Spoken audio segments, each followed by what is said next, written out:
Hi, my name is Robby and this is a mock lesson for a beginner level guitar player. When I first meet a beginner, I like to discuss obviously the tuning of the guitar. We can't, start unless we're in tune. For a guitar, we have 6 strings, and one of the confusing things that we'll get out of the way right now is that the string right here, which appears to be on the bottom of the guitar, is actually referred to as the top string. Because when we talk about top and bottom, when it comes to guitar strings, we're talking about pitch. So what seems to be the top is actually the low string, and what seems to be the bottom is actually the high string. So this is our top, this is our bottom. And we start, each one has its own assigned number, and our high one right here is number 1. Number 2 is the next one up. 3, 4, 5, 6. Now each one has its own note that is properly tuned so that we can achieve chords and scales on a guitar properly. On a guitar, we have our first string is an E, our second string is a B, our third string is a G, our fourth string is a D, our fifth string is an A, and our sixth string is an E. Now, one good easy way to remember that is an acronym that I like to use, and for every note we assign it a word to help us memorize it. And the one I like to use is even after dinner, good boys eat. So let's try that again. So E, A, D, G, B, E is the order of our strings. So if we're starting from here, from the bottom, we get even after dinner, good boys eat. Good. Now, for our left hand and our right hand, we have different ways of describing which fingers to use at which time. For instance, on our left hand, we have assigned numbers. We don't include the thumb in this because our thumb is not usually ever played on the guitar. So we start on our index finger as number 1, and then down the row, 2, 3, and our pinky is number 4. We use this so that we can get the right fingers in the right positions on our right frets so that we can make chords and such and such. Now, on the guitar, we have what are called frets, and you see these little metal things that go each down here. As we go up the neck of the guitar, each fret is what's called a half step up. And we'll get into why it's called a half step later on. Now, we can also talk about them as numbers, where the open string is 0, the first fret is 1, second fret 2, third, fourth, fifth, and so on. Now, if I was to say build a chord, I would first start by saying take your first finger, put it on the third string on the first fret, take your third finger, your ring finger, and put it on the second fret on the fourth string. Take your second finger, put it on the second fret on the fifth string, and we'll play the entire strings of the guitar, and we get what's called an E major chord. So again, each fret has its own number, just going up in the numbers, and our fingers also have numbers. So what we just played a moment ago was called an E major chord.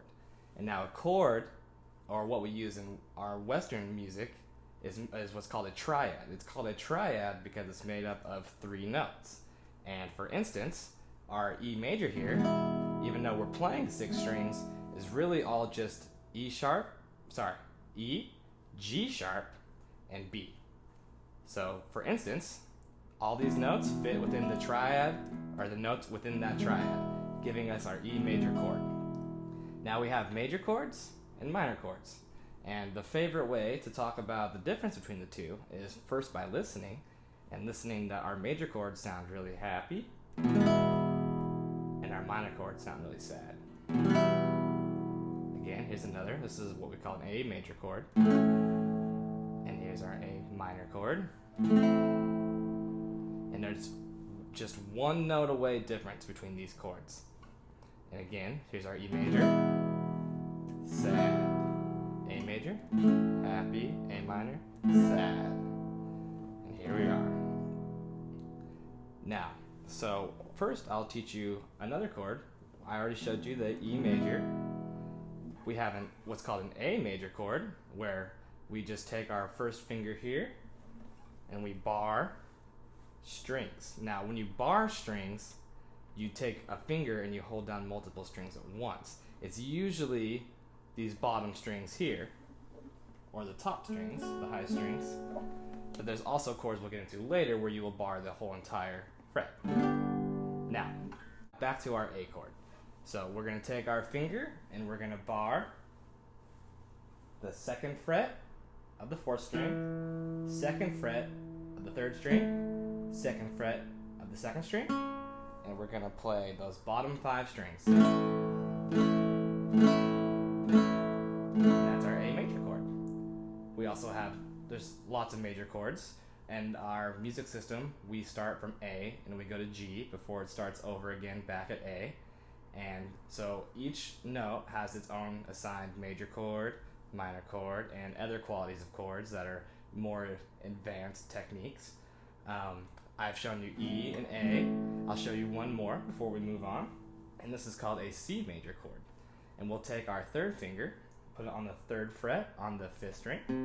Take our second finger and put it on the 2nd fret of the 4th string. We're going to leave this 3rd string here open, 0, no frets. And then on our 2nd string here, we're going to take our first finger and put it on the 1st fret. And we're going to play starting at this 5th string here all the way down. And we have our C major chord. And as you can tell, they all sound different. And that's because they're all a different group of notes, even though they're all major chords. Nice. And now let's get to our minor chords. Earlier when we played E major, we made this shape right here. Now to get an E minor chord, all you gotta do is lift up this finger right here, our first finger, which was laid on the 3rd string on the 1st fret. Lift that sucker up, play them all, and we get our E minor. Let's try that. Let's go back and forth from the major to the minor. Major, minor, major, minor. Now, similar thing for our A major, where we will bar all the notes, and then we just simply move one note down on the 2nd string to the 1st fret, and we get our A minor chord. We will finger it differently, where we will use our 2nd finger on the 2nd fret on the 4th string. We'll use our 2nd finger on the 3rd string, 2nd fret, and we'll use our 1st finger on the 1st fret on the 2nd string. And we get our A minor chord. Now you might be wondering to yourself why we have an E major, an E minor, an A major, and an A minor. And we also learned how to play a C. And how come we haven't learned how to play a C minor? Well, that's because we've just been learning what's called the open chords of the guitar. All these chords can be played with open strings on the guitar. So we have the chords that can do that are E major, C major, we have F major, we have G major, and we have D major, and our A major. And we can do only a few of the minor chords open, which we have an E minor, an A minor, and a D minor. Now to achieve these other minors and major chords that we can't do on what's called our open positions, we have to play what's called a bar chord, which I was talking about earlier. And in a bar chord, what we will do is essentially take our first finger and bar multiple strings at once while adding the shape with our other fingers to get our bar chord. And now, the simplest major bar chord for our A position, let me back up a little bit. We have an A position and an E position. In our A positions, our chords are going to start with our fingers, our first finger on the 5th string.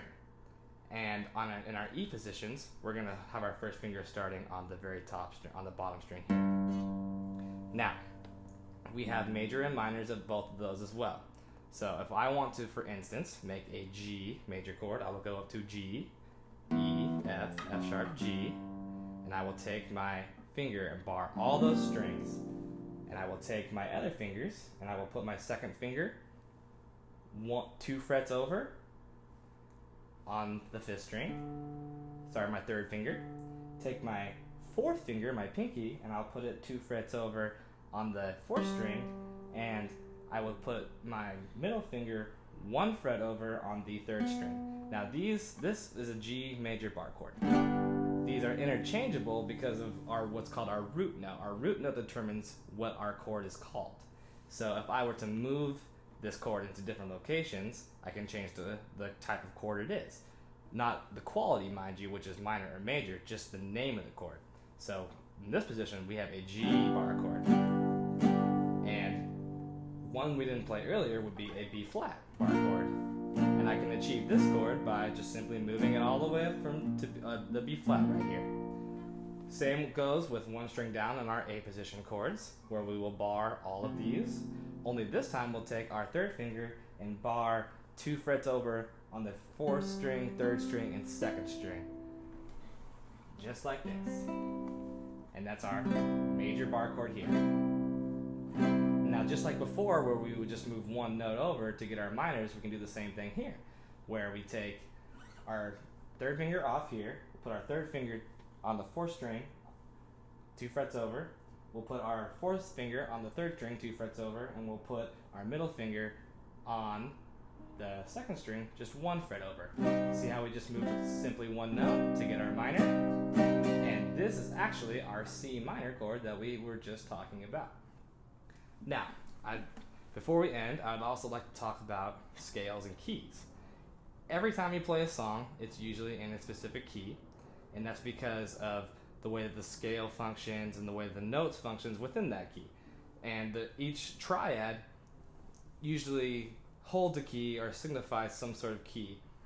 For instance, you've probably heard of a C major key, where our first chord right here will be C major.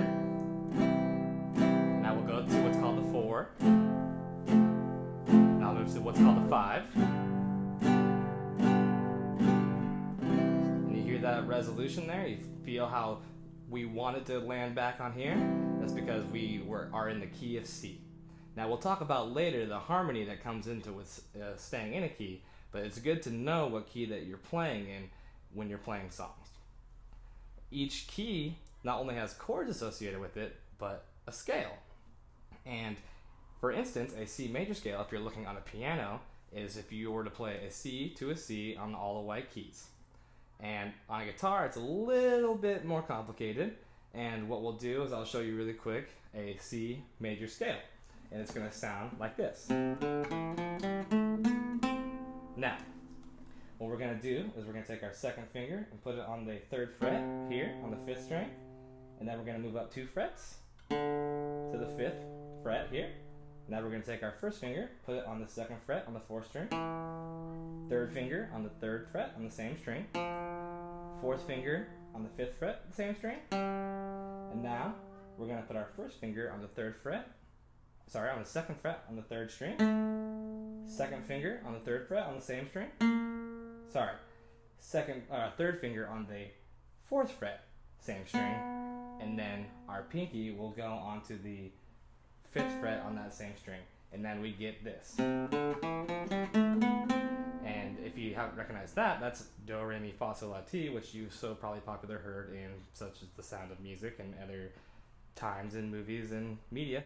And that's a basic overview of what I would do with a beginner level student.